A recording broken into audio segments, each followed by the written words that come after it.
السلام علیکم ورحمۃ اللہ وبرکاتہ۔ پیارے بچوں، تربیتی نصاب حصہ پنجم، بیٹا آپ یہ کتاب اٹھا لیں۔ آج کا ہمارا سبق صفحہ نمبر 32 سجدہ تلاوت۔ آپ توجہ کریں بیٹا، میں سبق شروع کر رہا ہوں۔ بسم اللہ الرحمن الرحیم۔ سجدہ تلاوت قرآن کریم میں 14 مقامات ایسے ہیں جن کے پڑھنے یا سننے سے سجدہ کرنا واجب ہو جاتا ہے، اسے سجدہ تلاوت کہتے ہیں۔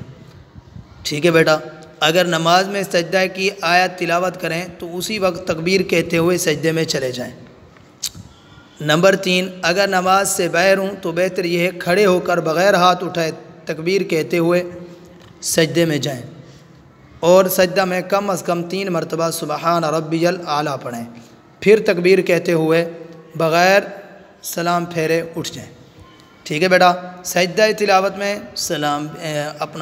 سلام بھی نہیں ہے، اور اس کے اندر وضو شرط ہے، طہارت شرط ہے، اور اس کے اندر بس جہاں اگر نماز میں آ گئے ہیں تو نماز میں اسی وقت آپ نے تکبیر کہہ کے سیدھا آپ نے سجدے میں چلے جانا ہے تکبیر کہتے ہوئے۔ اگر ویسے آپ منزل پڑھ رہے ہیں تو آپ نے قرآن کو ایک طرف کر کے کھڑے ہو کر آپ نے سجدہ تلاوت کرنا ہے۔